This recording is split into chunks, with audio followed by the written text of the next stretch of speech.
Bombay, 1960. The city slept uneasily. People whispered about a presence that moved through the night. A shadow that struck without warning. A man who vanished before dawn. Some believed he was not human at all. They said he could change his shape, into a cat, into a parrot, into something unseen. Newspapers called him India's Jack the Ripper. His name was Raman Raghav. But criminal psychology asks us to look beyond fear and legend, to ask whether this was the story of a serial killer, or the tragedy of a profoundly fractured mind.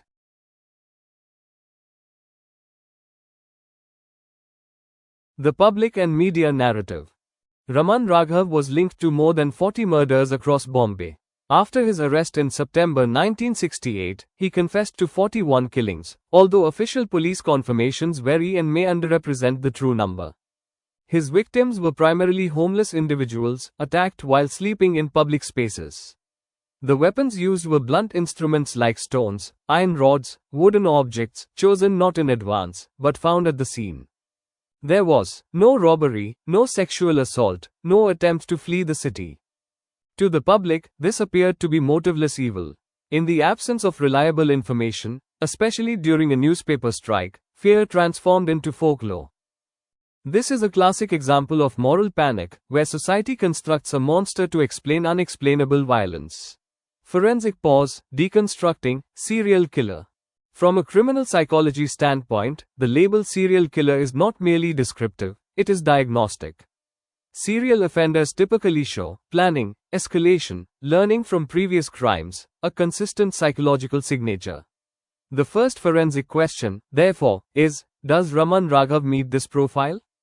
Modus operandi and signature analysis. Raman Raghav's modus operandi was simple and repetitive. Nighttime attacks, sleeping victims, blunt force trauma to the head, immediate withdrawal.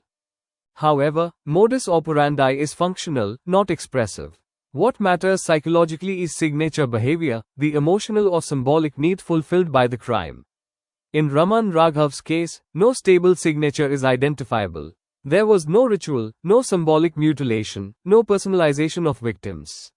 This absence strongly suggests disorganized offending, often associated with severe mental illness, poor impulse control, impaired executive functioning. Victimology is central to offender profiling. Raman Raghav's victims shared common characteristics: socially marginalized, economically vulnerable, sleeping in unprotected environments. This indicates opportunity-based victim selection, not targeted hostility. In criminal psychology, this aligns with offenders who lack long-term planning, interpersonal motive, coherent grievance narratives.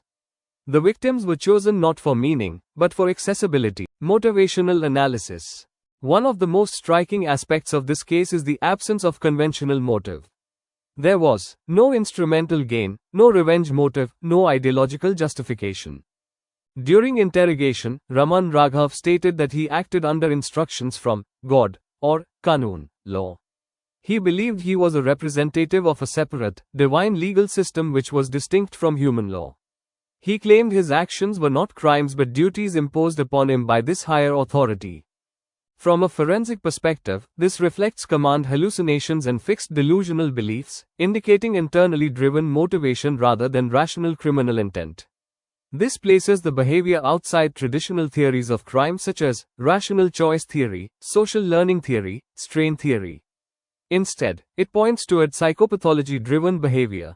Psychopathology and schizophrenia. Multiple psychiatric evaluations were conducted across Raman Raghav's incarceration.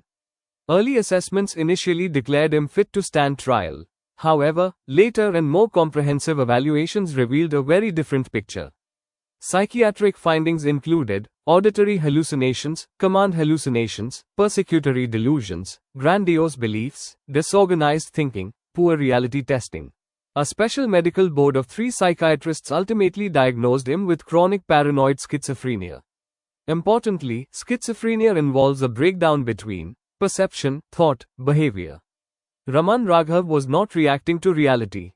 Instead, he was reacting to a distorted internal world. Early developmental and theoretical explanations.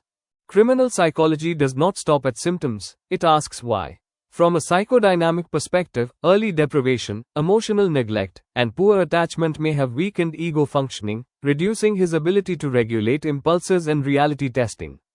From a cognitive perspective, faulty belief systems and distorted interpretations of internal experiences reinforced his delusions, such as the belief that he belonged to the world of Kanun. From a biological perspective, schizophrenia has strong genetic and neurobiological components, possibly exacerbated by malnutrition, chronic stress, and lack of psychiatric treatment.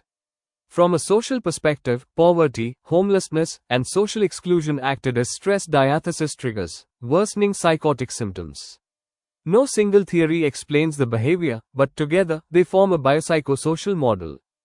Actus reus and mens rea. Legally, crime requires two components. Actus reus, the physical act; mens rea, the guilty mind or intent. Raman Raghav clearly committed the actus reus. However, due to psychosis, his mens rea was severely compromised. He lacked rational intent, awareness of wrongfulness, capacity to choose otherwise. Investigation and trial. The preliminary proceedings were held before the Additional Chief Presidency Magistrate, Mumbai. Initially, Raman Raghav refused to answer questions.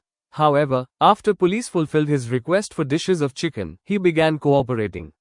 He gave a detailed confession, described his weapons, explained his modus operandi, and later led police on a city-wide tour, identifying crime locations and recovering an iron rod hidden in the northern suburbs.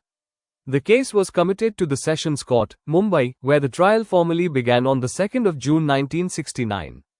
The defense argued that the accused was of unsound mind both during the commission of the offences and during trial. Despite conflicting psychiatric opinions, the trial court found him guilty and sentenced him to death. Raman Raghav declined to appeal. Indian legal framework, Monotone rule in Section 84 IPC. Before confirming the death sentence, the Bombay High Court ordered the constitution of a special medical board of 3 psychiatrists. Across 5 detailed interviews, the board documented fixed and systematized delusions, including beliefs that there were 2 worlds, this world and the world of Kanun. He was a representative of a higher law. Multiple governments were persecuting him, people were attempting to change his sex. He possessed special power or Shakti. India follows the monotone rule, codified under Section 84 of the Indian Penal Code, which states that a person is not criminally liable if they were incapable of knowing the nature of the act or that it was wrong or contrary to law. Raman Raghav was ultimately declared criminally insane under this standard. Sentence and death. Although initially sentenced to death, Raman Raghav's sentence was commuted to life imprisonment in 1987, recognizing his incurable mental illness. He died in custody in 1995 from kidney failure. Final synthesis: criminal intent or fractured mind. Raman Raghav committed repeated acts of extreme violence. That reality cannot be denied. Yet, criminal psychology urges us to pause before drawing conclusions about intent. On the surface, his actions resemble those of a serial offender: multiple victims, a repeated weapon, confessions, and reconstructions of crime scenes. These elements suggest actus reus, the physical commission of crime. But crime is not defined by action alone. At the psychological level, questions of mens rea, the guilty mind, become far more complex. Raman Raghav's statements were dominated by hallucinations, delusional belief systems, and a self-created notion of Kanun, a law he believed superseded human authority. His killings lacked clear instrumental gain, personal motive, or strategic planning. Psychiatric evaluations later diagnosed him with chronic paranoid schizophrenia, which is a disorder known to severely impair reality testing, moral judgment, and impulse regulation. So where does responsibility lie? Was he a criminal who happened to be mentally ill? Or a man whose illness consumed his capacity to distinguish right from wrong? The monotone rule, as reflected in Section 84 of the Indian Penal Code, asks whether an individual was capable of understanding the nature or wrongfulness of their actions at the time of the offense. Even here, the answer is not absolute, it exists in shades of uncertainty. Criminal psychology does not aim to deliver verdicts. It aims to examine behavior in context. Raman Raghav's case reminds us that sometimes, violence emerges not from calculation, but from psychological collapse, untreated, unseen, and misunderstood. And perhaps the most unsettling question is not what he was, but whether society could have intervened before he became what history remembers. The judgment, ultimately, is left to us.